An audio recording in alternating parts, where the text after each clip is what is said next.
Hi guys, তোমরা সবাই কেমন আছো? আশা করি যে যেখানে আছো ভালোই আছো। তোমাদের সবাইকে জানাই শুভ সরস্বতী পুজো। তো যাই হোক, সকালবেলা স্নান করে রেডি হয়ে নিচে নেমেছিলাম। সোসাইটিতে যে পুজোটা হয় সেখানে এসেছিলাম অঞ্জলি দিতে। এতটাই মায়ের মুখটা মিষ্টি আর স্নিগ্ধ লাগছিল যে কি বলবো। তারপরে ঘরে এসে ভোগ প্রসাদ খেলাম, খিচুড়ি, বাঁধাকপির তরকারি, আলু ভাজা, বেগুন ভাজা। তারপরে রেডি হয়ে বেরিয়েছিলাম। আর আমার ভয়েসটা শুনে বুঝতেই পারছো যে আমার শরীরটা খুব খারাপ। কোল্ড ড্রিঙ্কস খেয়ে না গলাটা পুরো বসে গেছে, আর ঠান্ডাও লেগে গেছে, আমার খুব বাজেভাবে ঠান্ডা লেগে গেছে।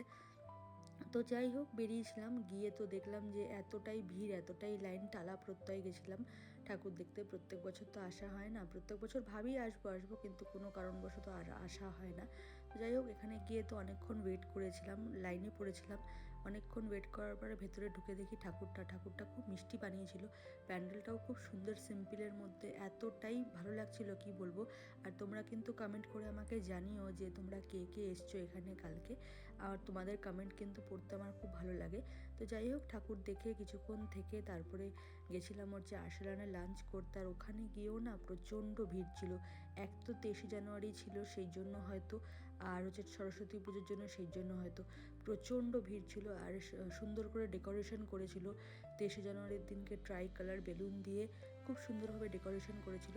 তো ওখানেও না 1 ঘন্টা মতন ওয়েট করেছিলাম, লাইন দিয়ে একদম নাম লিখিয়ে এক এক করে নাম ডাকছিল, তারপরে এন্ট্রি দিচ্ছিল। প্রচুর ভিড় হয়েছিল। তো ফাইনালি একটা টেবিল পেয়ে বসেছিলাম লাঞ্চ করার জন্য। তারপরে আমি নিয়েছিলাম হচ্ছে আলু বিরিয়ানি, আর হচ্ছে সাথে হচ্ছে ফিশ টিক্কা। আর এই ফিশ টিক্কাটা না প্রচণ্ড টেস্টি ছিল। তোমরা যারা ফিশ টিক্কা খেয়েছো আসানে এসে আমায় কিন্তু কমেন্ট করে জানিও। আর তোমরা জানিও যে কালকে তোমরা কে কোথায় গেলে, কি খেলে, কি করলে, সব জানিও আমাকে। তোমাদের কমেন্টস পড়তে আমার কিন্তু ভালো লাগবে। যাই হোক, এখানে লাঞ্চ করার পরে বেরিয়েছিলাম, আরও কয়েকটা ঠাকুর দেখলাম। তো বেশ এইভাবেই আমার দিনটা কাটলো সরস্বতী পুজোটা। আর তোমরা কিন্তু প্লিজ আমার চ্যানেলটাকে সাবস্ক্রাইব করতে ভুলো না। সাবস্ক্রাইব করো, লাইক করো, শেয়ার করো, কমেন্ট করো। আর তোমরা যারা ফেসবুক থেকে দেখছো বা ইনস্টাগ্রাম থেকে দেখছো, আমার পেজটাকে কিন্তু ফলো করো। তো যাই হোক, এই ছিল আমার সরস্বতী পুজো 2026-এর। তোমরা কিন্তু কমেন্ট করে জানিও যে তোমাদের দিনটা কেমন গেল, তোমাদের সরস্বতী পুজোটা কীরকম কাটলো।